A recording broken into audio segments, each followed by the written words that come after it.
Pada kesempatan siang hari ini, kita akan fokus kepada hal-hal yang berhubungan dengan bidang sosial kemasyarakatan. Hadir para camat sengaja diundang karena para camat termasuk juga lurah di bawahnya ini adalah garda terdepan yang harus membuat situasi kondusif berhubungan dengan jaring pengaman sosial. Bapak Ibu sekalian, kita memahami benar bahwa ada dua kelompok besar masyarakat yang berhak untuk mendapatkan jaring pengaman sosial ini. Yang pertama, warga miskin yang tercatat dalam DTKS. Yang pertama itu warga miskin yang tercatat dalam DTKS. Untuk kota Sukabumi sendiri jumlahnya sekitar 23.000 sekian ya. 23.427. Ini warga miskin kota Sukabumi yang terdaftar dalam DTKS.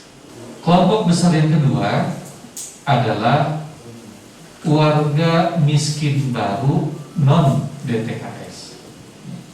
Jadi ada warga miskin yang tercatat dalam DTKS jumlahnya 24.000 sekian.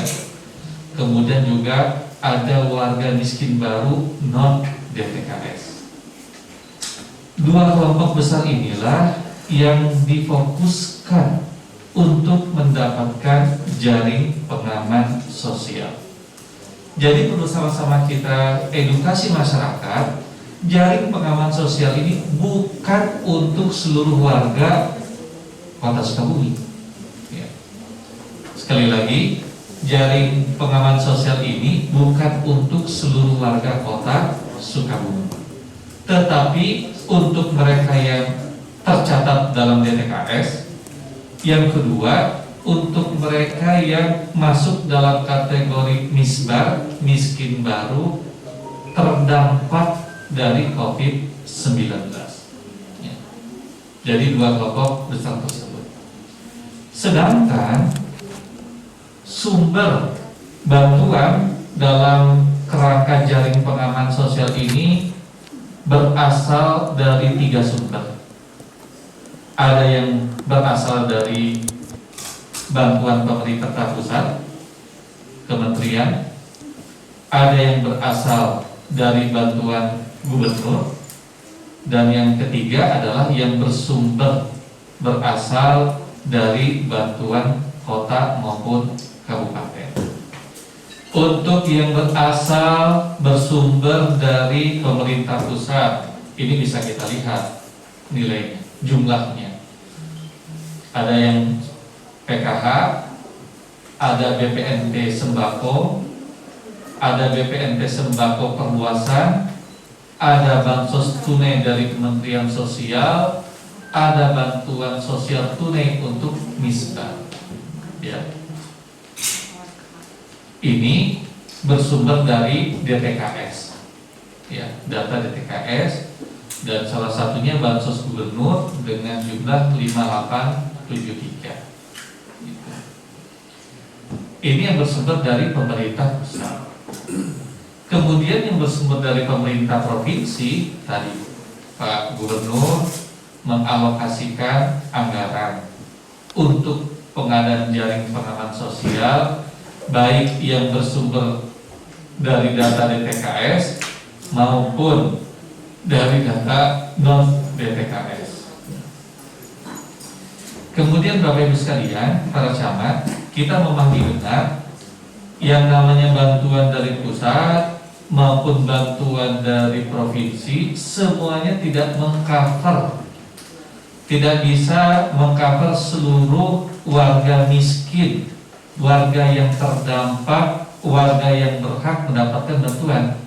Itulah sebabnya pemerintah kota melakukan kesepakatan, kita berkomitmen menyiapkan 10.000 paket sembako yang akan digulirkan untuk 4 bulan. Jadi total seluruhnya adalah 40.000 sembako. Setiap bulan 10.000. Untuk apa? untuk melakukan penyisiran. Apabila ada warga yang terdaftar dalam DTKS tetapi dia tidak mendapatkan bantuan dari pusat, dia tidak mendapatkan bantuan dari provinsi, maka dia akan kita prioritaskan mendapat bantuan dari pemerintah kota. Itu yang pertama. Yang kedua, untuk juga menyisir. Apabila masih ada warga miskin terdampak dari COVID ini yang juga tidak mendapatkan bantuan, non DTKS yang tidak mendapatkan bantuan, ini biasanya merupakan usulan dari RT dan RW setempat. Itulah sebabnya kita menyiapkan 10.000 paket per bulan dengan harapan mampu untuk menutup warga yang berhak mendapatkan jaring pengaman sosial kekurangan dari pusat maupun dari provinsi. Insya Allah hari ini Selasa secara simbolis akan diserahkan kepada para camat untuk kemudian para camat silahkan mendistribusikan kepada para lurah untuk para warga di wilayah kelurahannya masing-masing. Sementara yang akan didistribusikan sebanyak 5.000 paket sembako di tahap pertama ini. Ya. Jadi kita berharap bahwa pendistribusian 5.000 paket sembako di tahap pertama ini mampu untuk menutup kekurangan-kekurangan bantuan baik dari pusat maupun dari provinsi yang saat ini belum diterima seluruhnya oleh warga masyarakat. Insya Allah pekan depan paling lambat ini juga akan kita berikan tahap yang kedua, sehingga harapan kita warga masyarakat yang tidak terdata, baik tidak terdata dalam DTKS maupun dalam misbah karena baru menjadi miskinnya, maka mereka bisa mengakses bantuan dari pemerintah kota Sukabumi. Nah, di sisi lain pemerintah daerah juga membuat kanal tersendiri. Kanal ini dimaksudkan apabila masih ada warga masyarakat yang ternyata luput tidak terdata oleh RT maupun RW. Kalau masih ada warga yang belum terdata oleh RT RW, maka pemerintah Kota Sukabumi hari ini kita akan melaunching Halo Dinsos. Ya, kalau ini adalah call center yang bisa dihubungi, bisa dalam bentuk telepon, bisa juga dalam bentuk media sosial. Ada Facebook, ada Instagram. Ya.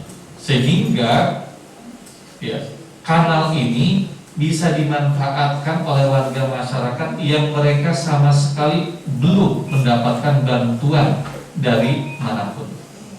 Ada warga miskin yang terlewat pendataannya, mereka bisa langsung daftar melalui call center ini. Call center Halo Dinsos, baik melalui media sosial maupun langsung menghubungi call center yang sudah disiapkan.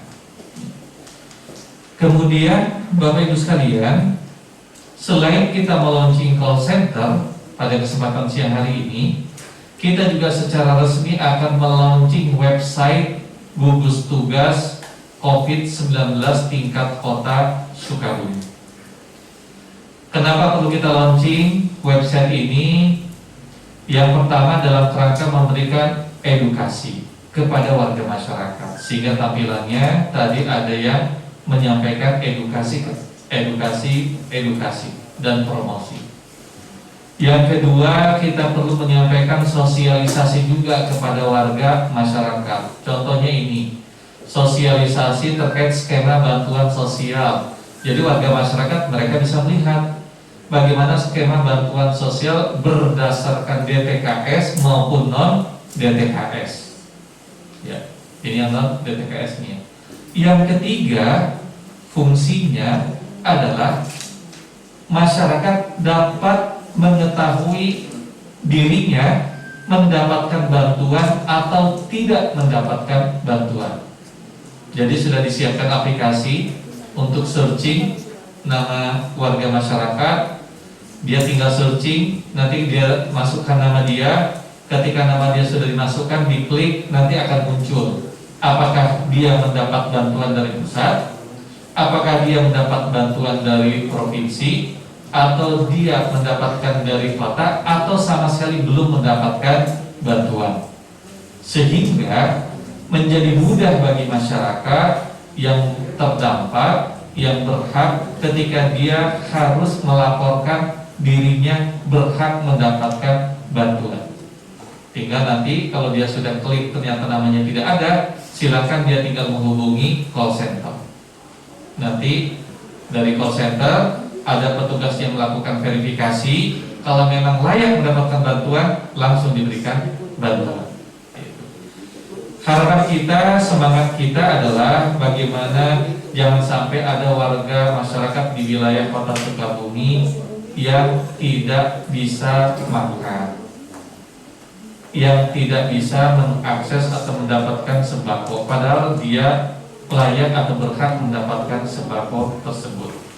Itulah sebabnya kita berharap nanti call center ini, termasuk juga nanti website ini yang akan terus disempurnakan. Website ini karena memang belum sempurna, tapi akan terus kita lakukan penyempurnaan melalui Kominfo. Ini nanti tolong disebarkan ke kelurahan, tolong disebarkan ke warga masyarakat, sehingga masyarakat bisa secara pribadi mereka mengakses layanan-layanan yang terdapat dalam website gugus tugas penanganan COVID-19 Kota Sukabumi ini. Pada intinya kita berharap dukungan jaring pengaman sosial yang hari ini mulai diberikan kepada warga Kota Sukabumi secara bertahap, 5.000 dulu untuk pekan ini, pekan depan kita harapkan siap 5.000 lagi. Ini mampu untuk mengobati kesulitan yang saat ini sedang dialami oleh warga masyarakat. Kemudian juga perlu saya sampaikan, tidak ada kaitannya antara pelaksanaan PSBB dengan pemberian sembako. Karena PSBB adalah cara lain dalam kerangka memutus mata rantai COVID. Jadi bedakan antara PSBB dengan pemberian jaring pengaman sosial. Jaring pengaman sosial ini adalah sesuatu yang wajib kita berikan untuk warga yang terdampak, bukan karena warga melaksanakan PSBB. Saya perlu sampaikan, paket yang diberikan untuk warga masyarakat bersumber dari dana APBD Kota Sukabumi, berisi beras 6 kg, minyak goreng 3 liter, terigu 1 kg, gula 1 kg, makanan kaleng 3 piece, mie instan 16 bungkus, dengan perkiraan kita 250-an ribu. Jadi Bapak Ibu sekalian, yang ingin kami sampaikan pada kesempatan kali ini, kita tentunya berharap bahwa pemberian paket sembako yang diberikan kepada warga masyarakat ini dapat diterima dengan baik. Warga masyarakat yang belum mendapatkan karena belum terdata, silakan melaporkan melalui call center yang sudah disiapkan. Kemudian juga untuk tahap selanjutnya akan kita berikan di pekan mendatang. Setelah tahap pertama ini selesai didistribusikan kepada para camat untuk langsung disampaikan kepada warga yang terdampak. Sekali lagi, warga masyarakat kami harapkan untuk tenang, kita minta tenang pada para camat juga tolong sampaikan. Sekali lagi, kalau ada warga yang masih belum mendapatkan, silakan bisa dicek di sini. Kalau tidak ada di sini, maka nanti lapor melalui Halo Dinsos. Insya Allah kita menyiapkan paket yang cukup banyak sehingga warga masyarakat yang benar-benar terdampak, yang benar-benar berhak akan mendapatkan haknya. Sekali lagi, ini bukan untuk seluruh warga, tetapi untuk mereka yang terdampak dengan COVID-19.